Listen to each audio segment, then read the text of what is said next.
Hello everyone, welcome to Restaurant P, a restaurant software for Nepali business. आज हामी Restaurant P को POS system को बारेमा हेर्ने छौं। तपाईले सुरुमा Restaurant P मा लगइन गरिसक्नु भएपछि तपाईले अगाडि ड्याशबोर्ड देख्न सक्नुहुन्छ। ड्याशबोर्डको माथि राइट पट्टि हेर्नु भयो भने POS भनेर देख्न सक्नुहुन्छ या लेफ्टमा POS मोड भनेर पनि देख्न सक्नुहुन्छ। यसमा क्लिक गर्नुभयो भने जुन एक्सेस वेटर सँग हुन्छ त्यो एक्सेस तपाईले यहाँ देख्न सक्नुहुन्छ।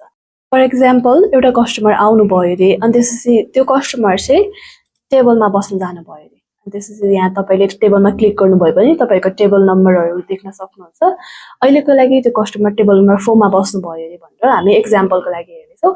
टेबल नम्बर 4 लाई तपाईले क्लिक गर्नुहोस्। त्यसपछि कस्टमरले एउटा कफी मंगाउनु भयो रे भने तपाईले कफीलाई क्लिक गर्नुभयो भने यहाँ देख्न सक्नुहुन्छ। यता तपाईको यहाँ एड हुँदैछ।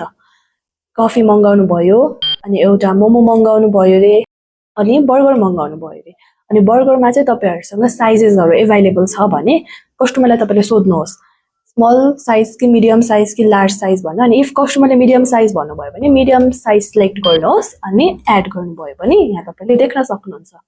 ल अहिलेलाई चाहिँ कस्टमरले if in case coffee cancel गरिदिनु भन्नुभयो भने चाहिँ तपाईले कफी माइनस गर्न पनि सक्नुहुन्छ अथवा डिलिट गर्न पनि सक्नुहुन्छ। यसरी तपाईको यहाँ क्यान्सल हुन्छ। अनि ल कस्टमरले चाहिँ मलाई अझै एउटा मोमो पनि एड गरिदिनु भनेर भन्नुभयो भने चाहिँ यो प्लस बटनमा तपाईले क्लिक गर्नुभयो भने तपाईको यो मोमो अझै एउटा एड हुन्छ। त्यसपछि तपाईले यहाँ कन्फर्म एन्ड प्रिन्टमा क्लिक गर्नुभयो भने क्युटी को प्रिन्टिङ तपाईले यहाँ देख्न सक्नुहुन्छ। अनि प्रिन्ट गर्नुभयो भने यहाँ क्युटी आउँछ। इफ तपाईको प्रिन्टर किचनमा कनेक्ट छ भने तपाईले यहाँ अर्डर कन्फर्म गर्ने बित्तिकै तपाईको यो क्युटी चाहिँ प्रिन्ट भएर बस्छ। इफ नट तपाईले यहाँबाट निकालेर किचनमा जान सक्नुहुन्छ।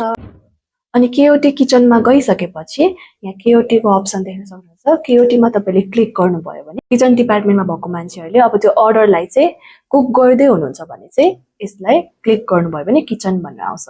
इफ त्यो अर्डर कुक भइसकेपछि रेडी भयो भने तपाईले फेरि किचनमा क्लिक गर्नुभयो भने रेडी भनेर आउँछ। अनि त्यसपछि कस्टमरले खाना खाइसक्नु भएपछि बिल पेमेन्ट गर्नको लागि आउनु भयो भने तपाईले यहाँ साइडमा अर्डरको लागि देख्न सक्नुहुन्छ। अर्डरमा क्लिक गर्नुभयो भने इनभोइस देख्न सक्नुहुन्छ। अनि इनभोइसको यो चेकआउटमा क्लिक गर्नुभयो भने यहाँ तपाईको कस्टमरले दुईटा मोमो खानु भएको थियो अनि एउटा मिडियम बर्गर खानु भएको थियो भनेर तपाईले यहाँ देख्न सक्नुहुन्छ रेकर्ड। अनि त्यो कस्टमरले डाइनिङमा खाएको भएर चाहिँ हामी डाइनिङमै राख्ने छौं। इफ डेलिभरी हो अथवा पिकअप हो भने चाहिँ तपाईले यो दुईटा अप्सनमा पनि चुज गर्न सक्नुहुन्छ। अब तपाईसँग केही ट्याक्स काट्नु पर्ने छ भने ट्याक्स एड गर्दा हुन्छ नत्र भए त्यतिकै छोड्दिदा पनि हुन्छ। अनि तपाईको रेस्टुरेन्टमा केही डिस्काउन्टहरु चलिरहेको छ भने पनि तपाईले यहाँ नम्बरमा अथवा पर्सेन्टेजमा तपाईले डिस्काउन्ट दिन सक्नुहुन्छ। अहिलेलाई चाहिँ हामीले ब्ल्याङ्क नै छोड्ने छौं। अनि यहाँ तपाईले देख्न सक्नुहुन्छ यदि कस्टमरले क्याश गर्नुहुन्छ भने तपाईले क्याशमा राख्न सक्नुहुन्छ। यदि कस्टमरले अनलाइन पेमेन्ट अथवा बैंक ट्रान्सफर गर्नुहुन्छ भने तपाईले बैंक ट्रान्सफरमा पनि राख्न सक्नुहुन्छ। इफ कस्टमरले आज खानुभयो तर म भोलि तिर्छु भनेर भन्नुहुन्छ भने ड्यूमा राखेर तपाईले गर्न सक्नुहुन्छ। अहिलेको लागि चाहिँ हामी क्याश गर्ने छौं अनि फुल पेमेन्ट गर्ने छौं। त्यसपछि कन्फर्म चेकआउट गर्नुभयो भने प्रिन्ट इनभोइस आउँछ। क्लिक गर्नुहोस् प्रिन्ट गर्नुहोस् अनि तपाईले यहाँ देख्न सक्नुहुन्छ तपाईको इनभोइस पनि प्रिन्ट भएर निस्किन्छ। अनि तपाईको यो पेमेन्टको स्टेटमेन्ट चाहिँ पेड भनेर देखाउँछ।